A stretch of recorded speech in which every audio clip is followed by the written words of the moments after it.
Morning class Sandeep Singh Chaudhary महाविद्यालय आज मैं आपके सामने दी थर्ड ईयर में हमारा टॉपिक है पर्सनालिटी। ठीक, तो पर्सनालिटी को आज हम देखेंगे।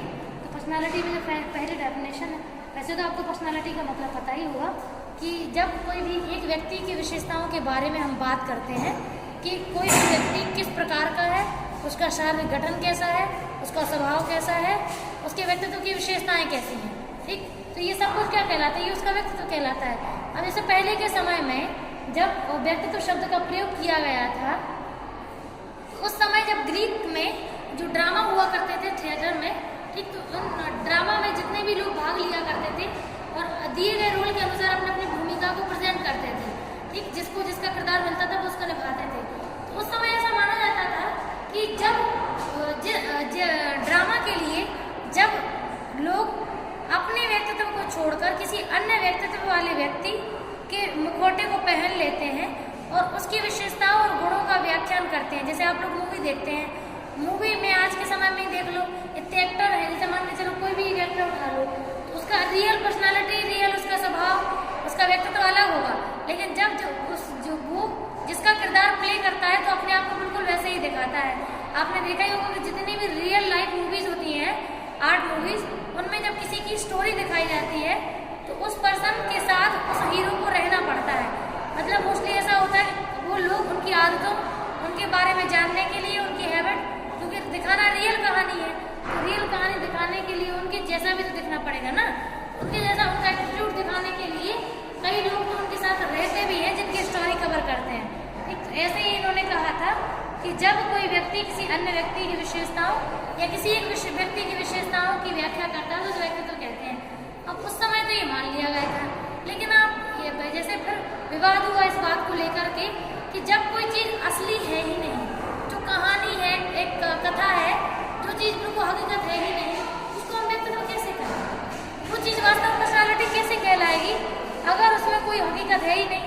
तो फिर उन चीज़ों को लिया गया जो ओरिजिनलिटी है।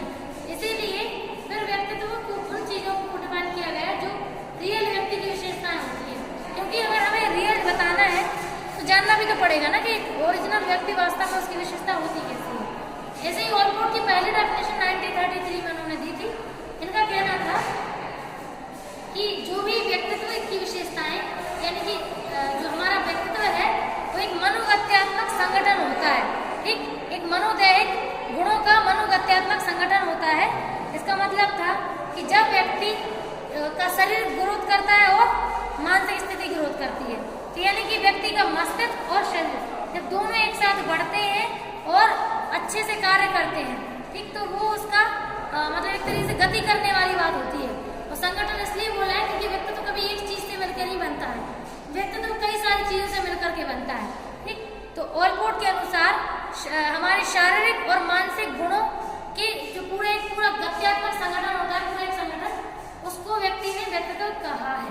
ठीक, अब नेक्स्ट है केट्स ने और शेंक ने, इनने कहा है कि व्यक्ति अपने आसपास के वातावरण के साथ दी गई परिस्थिति में जैसे समायोजन करता है, अपनी विशेषताओं को दिखाता है, वो उसका व्यक्तित्व कहलाता है। लास्ट है मोर्टन प्रिंस की। इनका कहना ये है कि जो व्यक्तित्व होता है, व्यक्तित्व हमारी कई सारी विशेषताओं का मिला जुला संगठन या एक समूह होता है जिसमें एक व्यक्ति के बारे में कई सारी चीजों का वर्णन किया जाता है। ठीक, अब है निर्धारक की बात करते हैं। तो अगर हम बात करें कि व्यक्तित्व बनता कैसे है, व्यक्तित्व का निर्माण कैसे होता है, तो पहला पॉइंट है आनुवंशिक, यानी कि व्यक्तित्व आनुवंशिक गुणों का संगठन है। यानी कि आपको मालूम ही होगा कि बच्चा वही बनता है जो जीन्स उसके माता पिता से उसको मिलते हैं। तो माता पिता के द्वारा मिले जीन्स और उनके निर्धारण उस व्यक्तित्व के पर्सनालिटी का निर्धारण करते हैं। ठीक है, तो एक आनुवंशिकता से जो चीजें उसको मिलती हैं, जो विशेषताएं मिलती हैं, वो सब कुछ व्यक्ति की व्यक्तित्व को बताती हैं। नेक्स्ट है वातावरण। आप जानते हैं कि व्यक्ति पैदा तो हो जाता है उसके जीन्स के साथ, लेकिन रहना तो वातावरण में ही है ना। तो वातावरण से जो कुछ भी वह सीखता है, समझता है, जैसी चीजें उसकी, जैसी सिचुएशन उसके आसपास आती है, तो वे सब कुछ भी उसके व्यक्तित्व का निर्माण करने में उसको हेल्प करती हैं। ठीक है, नेक्स्ट है हमारा परिस्थिति। तो जो सिचुएशंस है, जो परिस्थितियां होती हैं, कभी कभी परिस्थितियां व्यक्ति को उसके अनुकूल मिलती हैं, कभी कभी प्रतिकूल मिलती हैं। तो परिस्थितियां भी ये चीज डिसाइड करती है कि व्यक्ति का व्यक्तित्व कैसा होगा, है ना। अगर मान लीजिए व्यक्ति बहुत ही बढ़िया फैमिली से बिलोंग करता है, वो अचानक से उसकी ऐसी सिचुएशंस की लाइफ में आ जाए कि वो मतलब एक तरीके से वो नहीं समझ पा रहा उसे करना क्या है, तो उस हिसाब से उसके व्यक्तित्व में कई सारे मेजर चेंजेस देखने को मिल जाते हैं। अब बात करते हैं प्रकार की। आपको मालूम ही होगा कि शेल्डन और क्रेशमर दो ऐसे व्यक्ति थे जिन लोगों ने व्यक्तित्व की विशेषताएं शारीरिक और मानसिक दोनों परिवर्तनों के आधार पर बताई हैं। शेल्डन ने एंडोमॉर्फिक, मेसोमॉर्फिक और एक्टोमॉर्फिक 3 प्रकार के व्यक्तित्व बताए हैं, है ना। तो तीनों प्रकार के व्यक्तित्व में ये बताया इन्होंने कि कौन सा कोई भी व्यक्ति किस प्रकार के उसके मानसिक और शारीरिक गुण होते हैं, ठीक है। ऐसे ही इन्होंने क्रेशमर ने दिया है। क्रेशमर ने भी 4 टाइप बताए हैं। एक तो पिकनिक है, डिस्प्लास्टिक है, एथलेटिक और एस्थेनिक है और एथलेटिक है। तो 4 प्रकार के व्यक्तित्व इन्होंने बताए हैं और इनके व्यक्तित्व के अनुसार भी इन्होंने मानसिक और शारीरिक गुणों के आधार पर वर्गीकृत किया था। नेक्स्ट है युंग। युंग ने 2 प्रकार के व्यक्तित्व को बताया है, एक अंतर्मुखी और बहिर्मुखी। जो व्यक्ति अपने आसपास के वातावरण के बारे में अवगत होते हैं बहिर्मुखी होते हैं, जो अपने आप से अवगत होते हैं वो अंतर्मुखी होते हैं।